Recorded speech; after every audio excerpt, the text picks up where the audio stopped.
Guys, what is up? My name is Kelly with 1922 Project, and today we are going to make some Halloween coasters, mug rugs, if you will. That's what I prefer to call them, mug rug.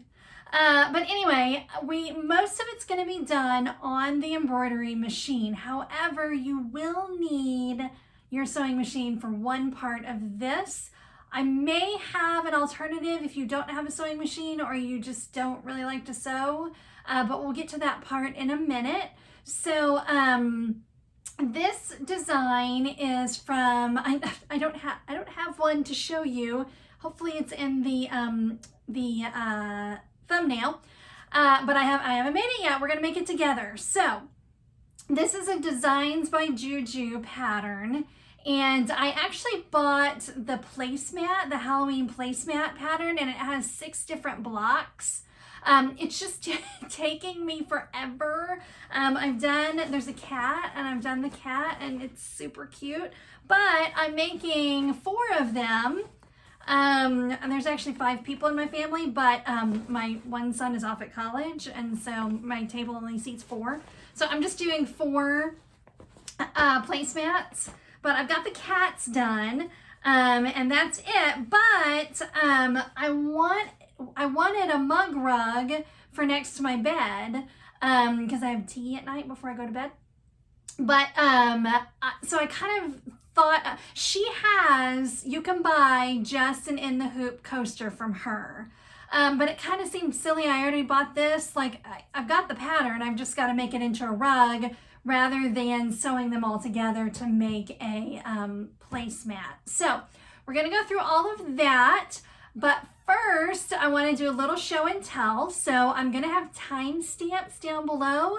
If you're not a show and tell person, first of all, what is wrong with you? But second of all, you can skip ahead and get to the part that you wanna see on the actual tutorial. But my show and tell, first of all, thank you all very much. It's been a little bit since I've made a video. It was my birthday, and then we had all kinds of stuff going on. I cleaned this room. You can't tell, you're not gonna be able to tell, but it's been a remarkable transformation over the past 2 days.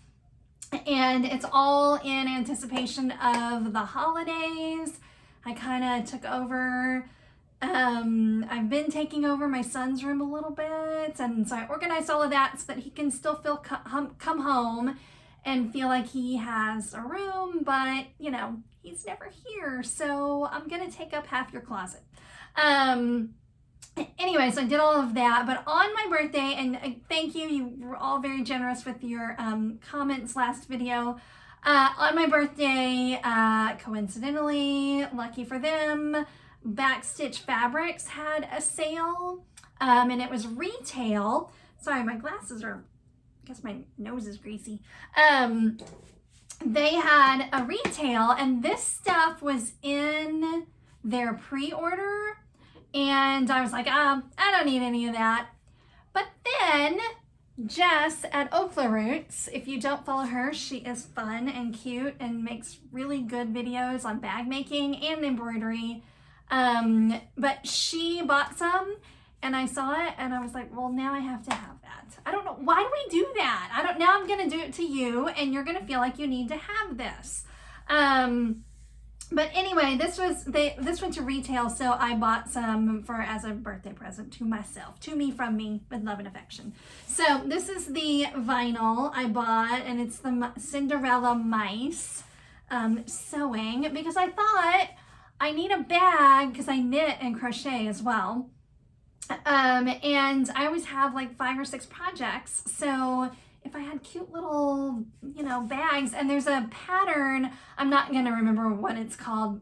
If I make it, I'll video it, but there's a new pattern that's this cute little tote bag. It's kind of all over the place. So I might use it to make that. So this is super cute and I love it, but I bought this kind of on a whim, and I might even love it more. It's this gorgeous, like, textured glitter. But look how cute these are together. So we have those two together, some sort of tote for carrying things. And then I bought the webbing to go with it. So these will be my tote handles. Again, there's always a disclaimer on this. This is all in theory. All the things I'm going to make someday. And then these, they're not zipper pulls. They've got a little clasp on them that you can clip on. They're just, I mean, come on. The mice from Cinderella and the birds with the tape measure. I mean, I sew all day, every day. I had to have them. So that's my show and tell. I have one more thing, and this is going to be weird to some of you, and then some of you are going to be jealous. So I got I got money for my birthday, and this is what I spent it on. This mat is new. I don't know if you guys can see this, but I got a new cutting mat and a new rotary cutter. That was a much needed purchase, but there was never a mat here before. I've got one over here. But part of the reason why it's right here is I bought a projector. So what does a projector have to do with sewing? If you're unfamiliar, a lot of the designers that you buy sewing patterns from online, they have their patterns in projector form. So you mount a projector on your ceiling. It shows the pattern here, and then your fabric is here, and you just cut out your fabric. So you don't have to print, you don't have to tape, you do not have to cut the pattern itself. You literally just shine the image down and you cut your fabric. So I've gone back and forth, like, oh, I need to have one. No, I don't. Yes, I do. No, I don't. But I've got 3 bolts of fabric from Joann's coming. That is their knit Christmas. And I've got, I'm going to say 6 orders for dresses. And it's actually more than that. I think it's 6 dresses and like 2 rompers, like boys rompers. And they're all different sizes. So I guess, I'm still learning. So I can project down size 3, cut out size 3, set it aside. Project down size 4, rather than cutting out all of those sizes on paper. Also, part of cleaning this room was throwing away paper after paper after paper of paper patterns. Because I would cut them out and I'd be like, oh, I'll use that next time. Well, then I couldn't find it and I would just print a new one. So hopefully this will cut down on all of that and make my life, more efficient. But I will video myself getting that all set up so that if it's something that you're interested in, you can do it too. This projector I bought it on Amazon. It's one of the ones that people use a lot. It's one of the most common ones, maybe the most common one.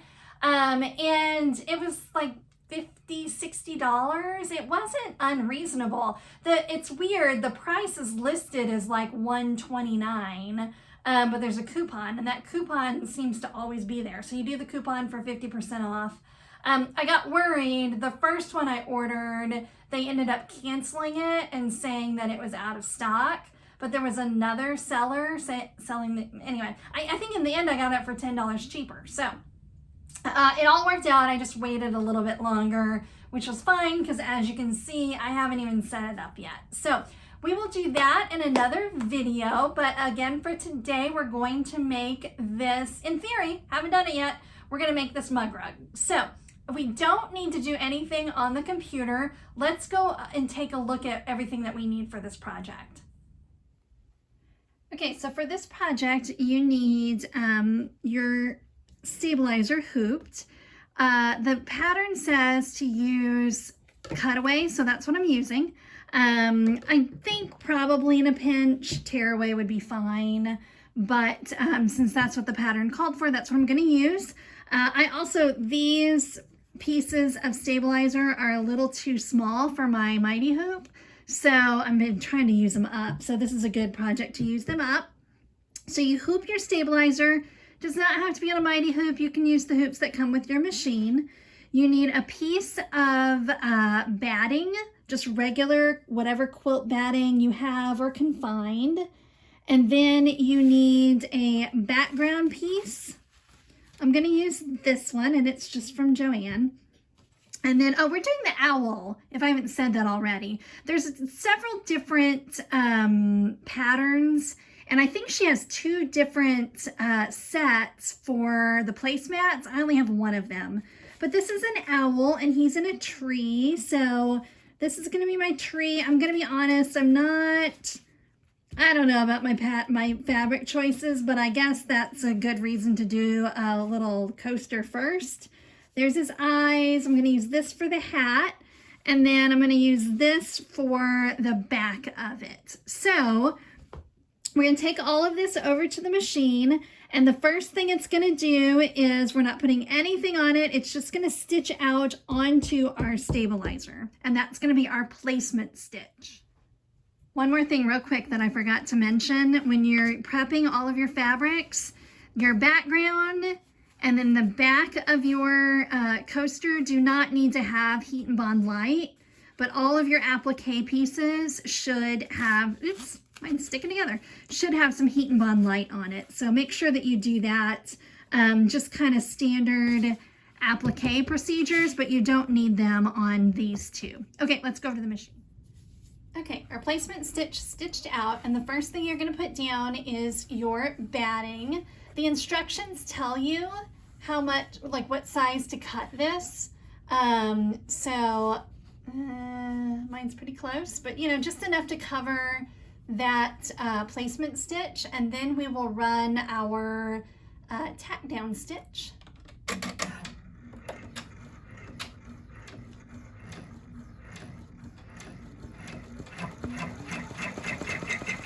So the instructions do say to go ahead and cut away this, like kind of, you know, very similar to an applique. I kind of hate using my good applique scissors for it because I'm wondering if this particular, you know, the batting dulls it a little bit. I do think you could probably get away with doing it at a later step, you know, at the end, but I'm going to go ahead and do this now and just cut around this just like it's an applique. Okay, so your next piece is your background, and there is no placement stitch for this because your, you know, your tack down for this batting kind of acts like your placement stitch. So just make sure you're covering all the edges and that you have about at least a ½ inch beyond it. Again, the instructions do say how big to cut these, but I'm not very good at reading instructions. So just make sure you have a ½ inch around it all. And then this step is going to tack this down, and it's also going to do your placement stitches for all of your applique, which is pretty cool. So.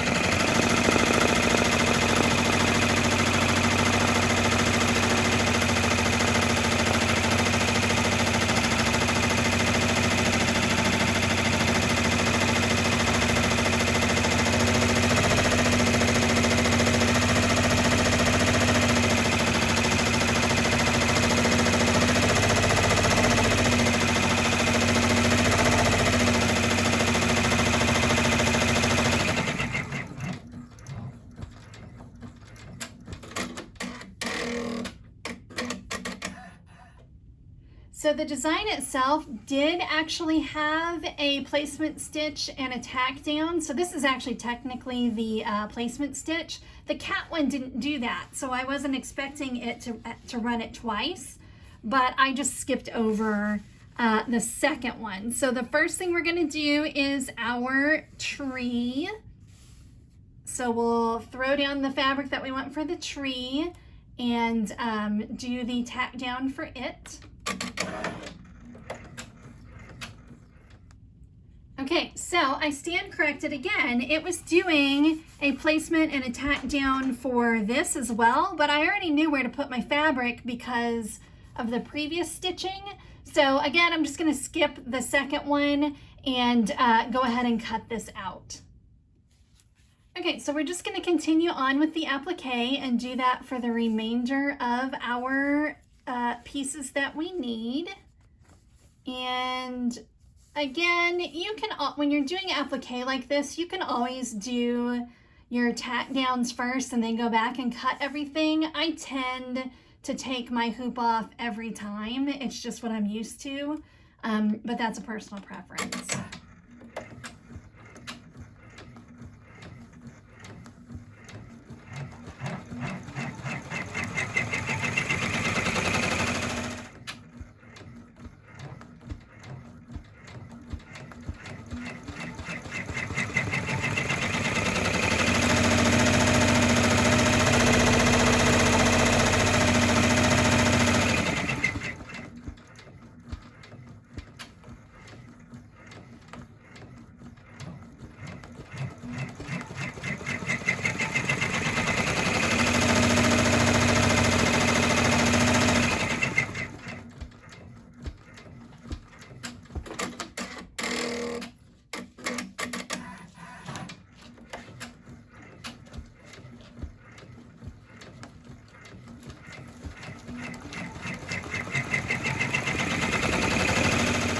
Did forget to prep one piece of fabric. You need some black right here for the hat. So I just grabbed some glitter vinyl because why not? It's either easier than going and finding something to put heat and bond light on if I didn't have a scrap. So might use my little, sometimes if things are poofy like this and I'm worried, I'll use this to kind of squish them down as it's sewing. Don't use your fingers.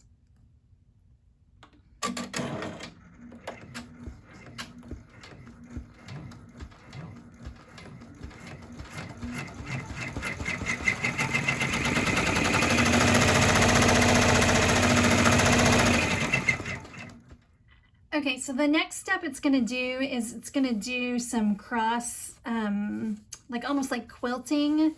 Originally, I wanted to do that in orange because I really wanted it to stand out. But now that I'm looking at it, I think that'll just be too much. So I'm just going to do it in my light purple or lilac, I guess it'd be called. You could also skip this if you didn't want it, but I think it's so super cute.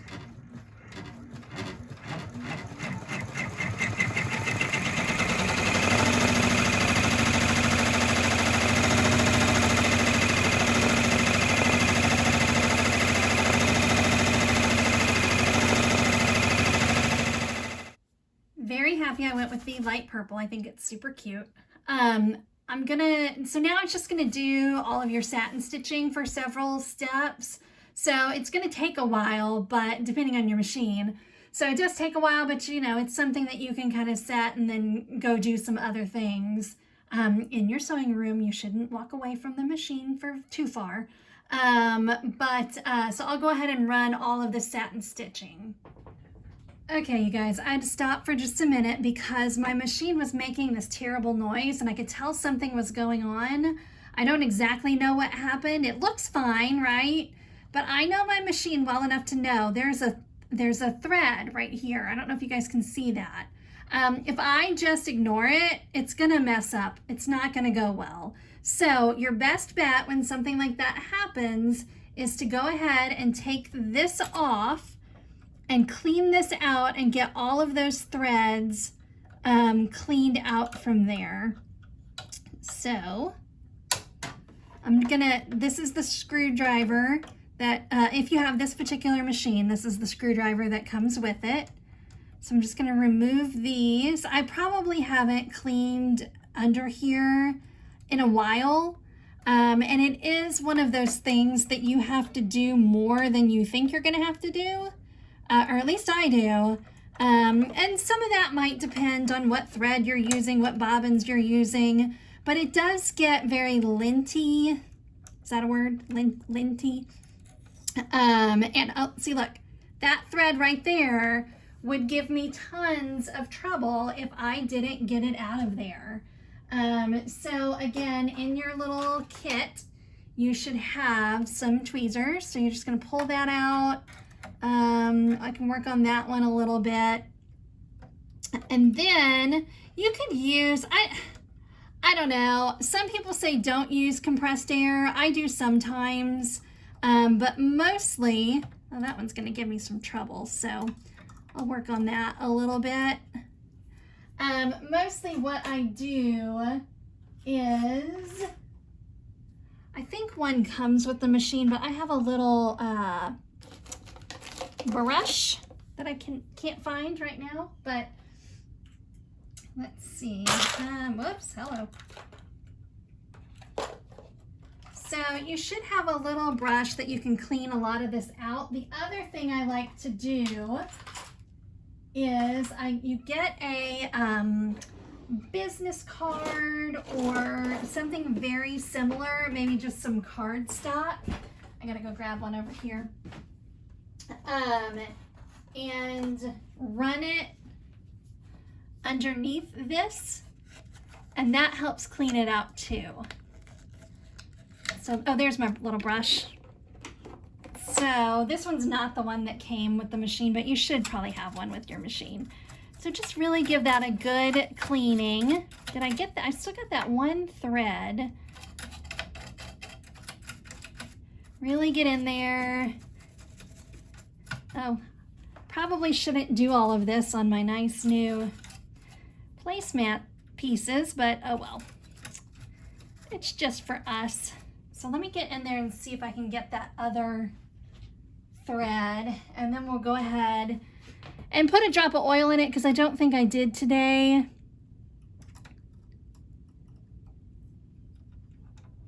Man, why is that one stuck?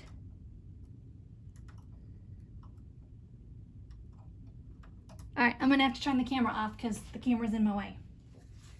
Okay, I think I maybe got it, but I'm gonna go ahead. Again, some of you have been told not to do this. I do it. Don't do it if you don't want to. Look, all that fuzz in there. You'll notice that I moved my cats. And then you can, oops, sorry. You can reach back behind the machine and crank it a little bit, like just hand crank it. And yeah, it looks pretty good. I think it's gonna be fine. So I'll put just a little drop of oil there. Put it all back together and try again. All right, we're all put back together. Moment of truth. Let's see if this works now.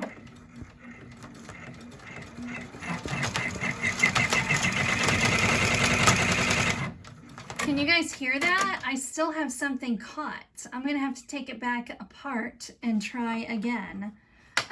Either that or, let me just double check. Oh, you guys, I found it. Look, hang on. Let me tilt you up so you can see. So I'm on needle 3 and you can't see it. I'm not threaded through here. So that's my problem. Now I am probably still gonna take off that plate and get up under there because what I just did probably put another broken thread in there. So let me take care of my situation. I do believe we are back in business. I got the machine threaded properly. I just wanted to show you guys real quick the back of the design. Let me see if I can get you in camera here without totally moving the camera. Look what happened, all that bird nesting. Like, how lucky am I that this happened on just a fun little project. So I'm just gonna go in. This will take like 2 seconds to seam rip and tear out, and then we should be ready to go. Okay, so once we averted that crisis of the misthreading of the machine, it all stitched out fine. It does take a while, 15 minutes or so, maybe longer, maybe more like 20. And I will say it does have more, this particular one, the cat didn't, but this one has more than 6 colors. So like some of them, like his eyes and this part were different colors. So I made them the same color. His eyes were supposed to be blue and I made them black. I did have to change threads once because originally I was going to make the hat like a lilac color, which I did the quilting on, and then I went back and switched it to this brighter purple. So I really plan it out when I do the placemats because I have to do 4 of them and I'm not about to be changing out thread that much, but If I was just making this, I might, just to make it cuter, but so that's that. We're gonna take it off the hoop, and if you have mighty hoops, you know these are tricky sometimes. Now, I was thinking about it when this was stitching out. I think earlier in the video I said that you want to make sure. Oh, y'all, I just caught my shirt in the mighty hoop. Hang on. Better than catching my fingers, I will say. So I think earlier in the video I said something about making sure there's a 1/2 inch around this. The more I thought about it, that's only when you're doing the placemat. When you're doing the placemat, you're going to be sewing your blocks together, so you need that 1/2 inch around it. But for what we're doing today, we don't need it. So I'm actually going to just cut around it, and I might go ahead and leave about 1/8 of an inch. Look, this is my new rotary cutter that I bought. My other one was terrible. I had one of the Fiskars ones, and it would pop open almost every time I used it. I hated it, but I just am usually so cheap about buying that kind of stuff that I just couldn't make myself do it. So this is the step I was saying, like, I think if you earlier didn't cut your what's that called, batting, you would be fine to do it at this step. And what I'll do different in my next, when I'm doing my placemats, is I'll make sure this outer thread is a lighter color so I can see it better. Like right now I'm kind of having trouble. So I'm just going to cut about 1/8 of an inch around,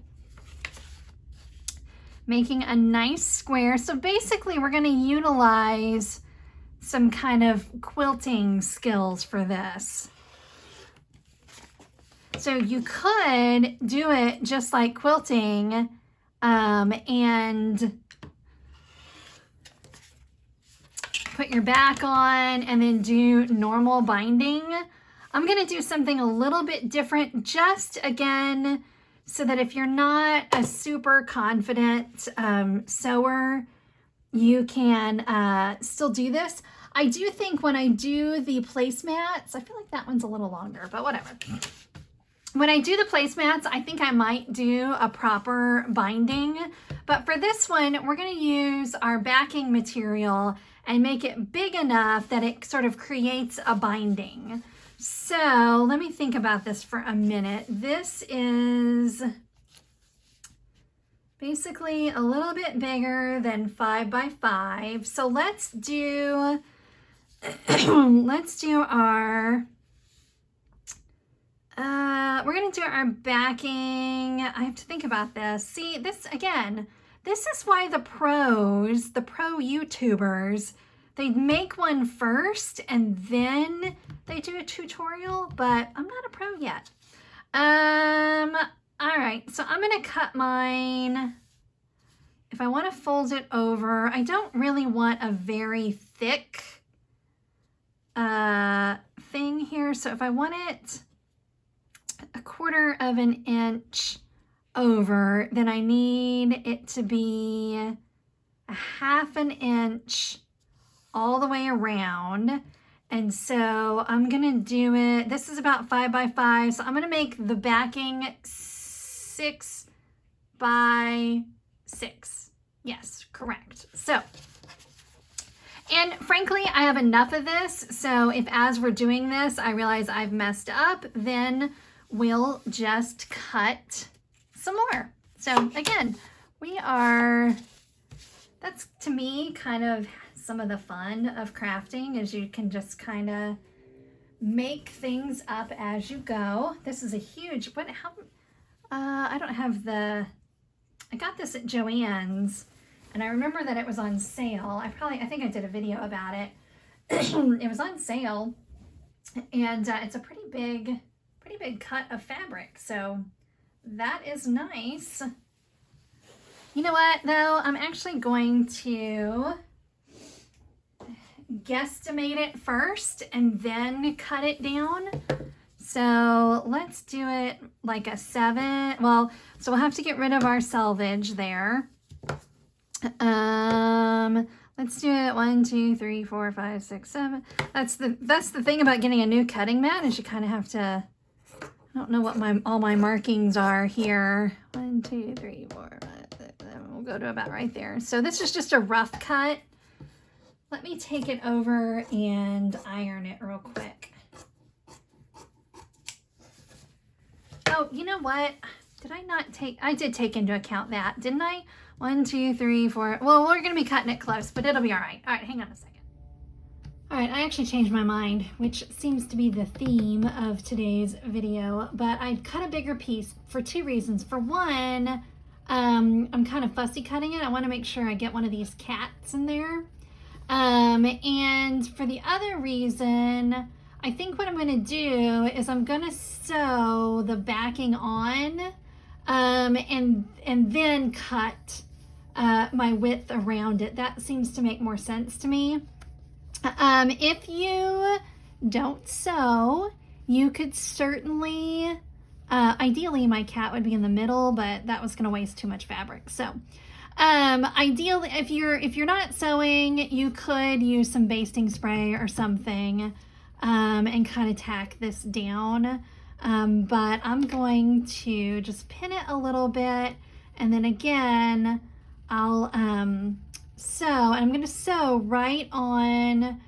Now that I think about it, what we could have done is, when it was still in the hoop or still in the machine, we could have run that first step again and put this underneath it, and the embroidery machine would have put our backing on. But so that's another option. If you don't have a sewing machine and you don't sew, run that first step again and just tape your backing to the back of it. I wonder if, again, I don't have her design that's just specifically for a coaster. Maybe that's part of one of the steps there. It's just not on the on this, because this is part of the placemat, and so on the placemat you would put them all together and then put the backing on. So anyway, neither here nor there. What we're going to do today is we've pinned it, and I'm just going to do a quick sew around each corner.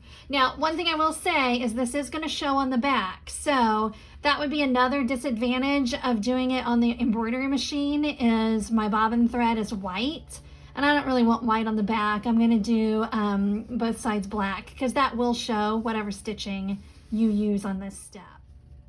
All right, so I stitched all around, so that's now attached, and then now we're going to cut it. So now's the part where you can decide how big you want your binding to be. I'm going to start, I still haven't decided. Let's start with about, I think 1 inch is going to be too much. Let's start with about 3/4 of an inch. And then we will decide if from there, if that's, now I gotta see on this ruler is really old. I have a better one that I should grab, but that's about 3/4 of an inch. Okay, so before we go cutting the other ones, let's see. So basically what you're gonna do is you're gonna fold that over and then fold it over again. So, I mean, I think probably I would want it a little thinner than that, but I do like the colors kind of popping on this. So we'll do that. So 3/4 of an inch all the way around. And what I do is I just use my ruler, and there's my 3/4 inch, and I line it up with the edge, since we've already cut that. Maybe I'll try to salvage a little bit of this fabric into a bigger piece. And then, so we'll do all 4 sides. I think I'm crooked there. Go. And I did not do that one, did I? Okay. Cut that one close. Okay, so now you have something that looks like that. Back looks good. We used our black thread. We got our cat. Actually, I'm kind of glad he's not in the center because I like this part too. Okay, so you have a couple different options here. If you're gluing, like if you're not a sewer, you could just fold it and fold it, glue, and you would definitely need clips for that if you're doing that. Because if you put pins in it, you're going to get glue all over your pins and it's not going to be pretty. And then if you got to a corner, you can just fold it and do that. Now you could do this sewing too. Let's see, are we going to do that? The instructions call for mitered corners. Mitered corners can be a little tricky. Oops, sorry. So if you don't want to do that, you can just fold it over and get a pretty nice little edge there. But let's go ahead and just do a mitered corner just for some practice. Okay, so a mitered corner is basically, there's a few different ways to do it. The way I do it is different than what the pattern calls for. So whichever one you feel works better for you. Maybe I can zoom in just a little bit here. So basically you're trying to create just a little bit of an angle here at the corner. And what I find to be the easier way to do this is, let me make sure I'm about to tell you the right thing. Okay, so you've got, you know, both sides are ironed halfway, so to here. Then you take one of them and you fold it like that with the whole thing open. Like don't do it like that. So the whole thing open on this side, fold it like that, and you could put, you could even use a glue stick, like just an Elmer's glue stick, and stick that down. And then fold both of your sides over. This is where the glue stick would come in handy to kind of make it into a V. Oh, not a V. What is that? An angle. You want it to be angled. And then you're going to use your clips to clip it before you take it over to the sewing machine. And so you do that on all four corners. And I find, man, this particular fabric shredded pretty easily. I find I end up fiddling with it a little bit when I get over to the sewing machine. So don't worry if that gets undone when it's, see, I clipped it a little too close. You want to kind of do your corner first. So don't worry if one of your clips comes off, because you might have to kind of do it again when you get over to the machine. One of the things, I know I'm kind of obsessed with Jess from Okla Roots lately, but one of the things she uses that I've never used in my life is called a, oh my gosh, what does she call it? Do you guys watch her? It's like a pointy thing. What does she call it? Anyway, she uses it when she sews and when she's sewing like a really tight corner like this. And I could see that would be handy in this situation. You guys, what is it called? She uses it all the time. And I think it's on the opposite end of her seam ripper. Stiletto.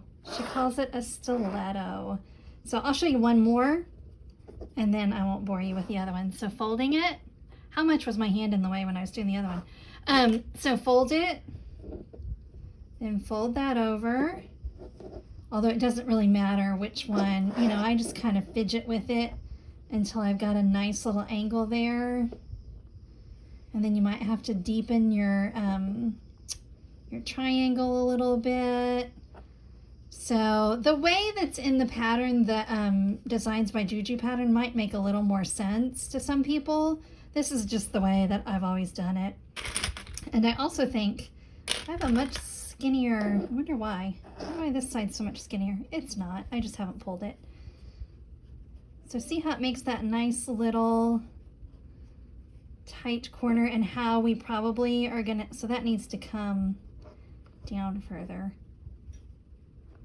So a glue stick would definitely come in handy.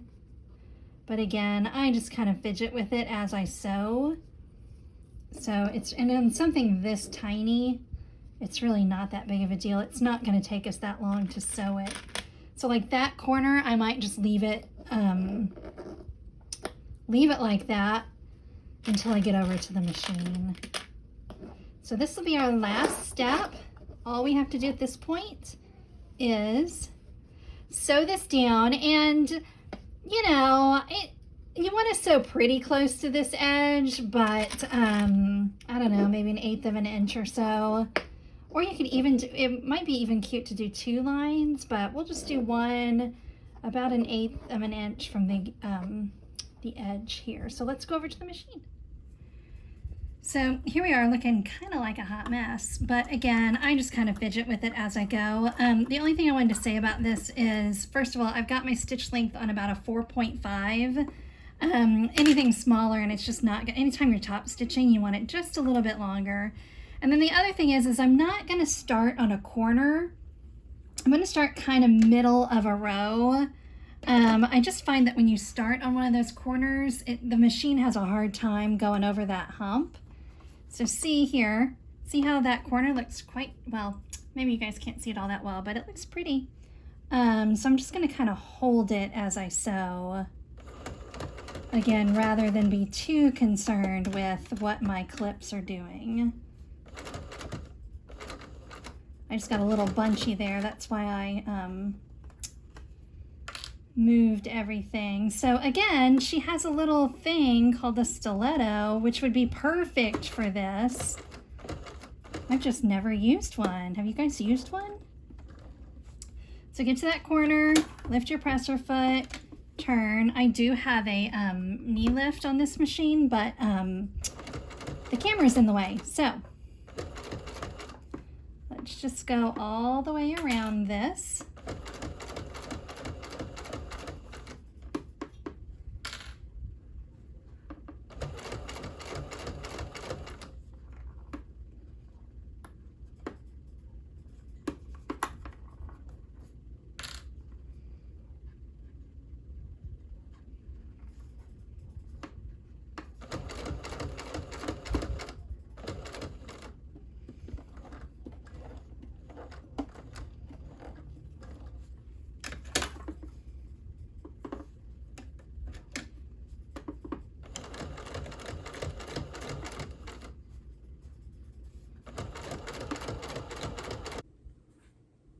Alright guys, so there you have it. It turned out pretty darn cute. Some corners are better than others. Let me find the best corner. Excuse my hair, it got really hot in here. It's still very hot here for October, but I'm making my Halloween stuff. That's probably my best corner. I don't know if you guys can see that, but anyway, so today we learned what? Check your machine, make sure it is threaded properly. We learned that I need to start doing a sample before I start videoing. And we learned that I need a stiletto. And I think that's it. I'm gonna go make a cup of tea and put it on my little coaster. Hope you guys are having a fantastic day. Day's over here. I don't know if you can tell it got dark. It took me a while to do this.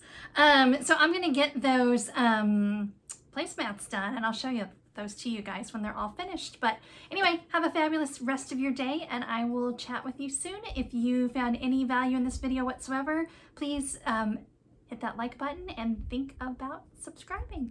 Bye guys.